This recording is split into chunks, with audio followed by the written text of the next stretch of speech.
Bismillahirrahmanirrahim. Bekam tidak mampu menyembuhkan. Yang menyembuhkan Allah Subhanahu wa taala. Bekam menyembuhkan, berhajat kepada Allah. Allah menyembuhkan, tidak berhajat kepada bekam. Jika Allah berkehendak, dengan berbekam semua penyakit bisa sembuh. Jika Allah berkehendak, tanpa berbekam pun semua penyakit bisa sembuh. Bahkan jika Allah berkehendak, banyak berbekam pun penyakit tak sembuh-sembuh. La ilaha illallah Muhammadur Rasulullah. Kalau gitu, kenapa kita bekam? Karena bekam perintah Allah, karena bekam sunnah baginda Rasulullah sallallahu alaihi wasallam. Kan? Perintah bekam.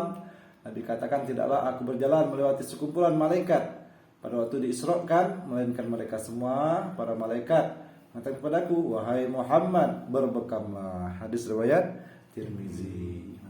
Kesembuhan itu ada 3 perkara. Itu minum madu, berbekam, dan kei, besi yang dipanaskan. Dan aku harap umatku menggunakan kei. Hadis riwayat Muslim. Kei itu gimana, Ustaz?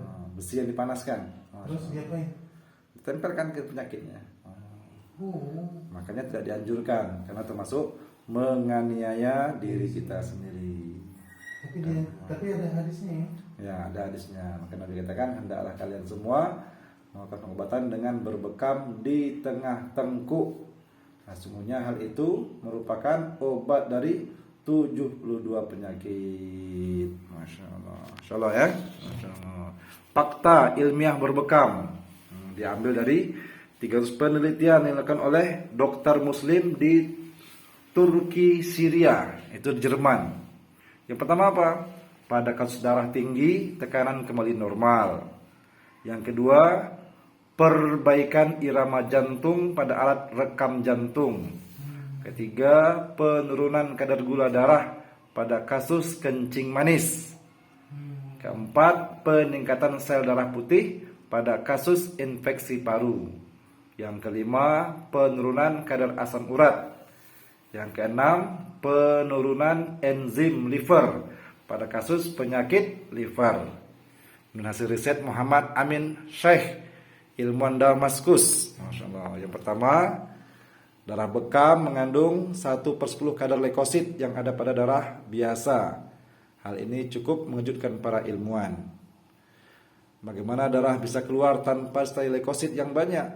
Artinya terapi bekam tetap melindungi dan menguatkan unsur kekebalan. Yang kedua, bekam membuang sel darah merah yang tidak aktif. Yang ketiga, kapasitas ikatan besi yang dalam darah bekam sangat tinggi, 550 sampai 1100, sehingga besi yang digunakan untuk pembentukan darah tetap ada dan semakin banyak. Yang keempat, peningkatan SDM dan SDP yang terjadi pada bekam, artinya toksin atau racunnya dikeluarkan. Masya Allah. Yang mulia, maka kalau ingin berbekam, maka boleh hubungi 0853 6266 9006. Rumah Tahfiz Sahabat Quran, Jalan Adi Cipto, Gang Cendrawasih, Kilometer 12, insya Allah.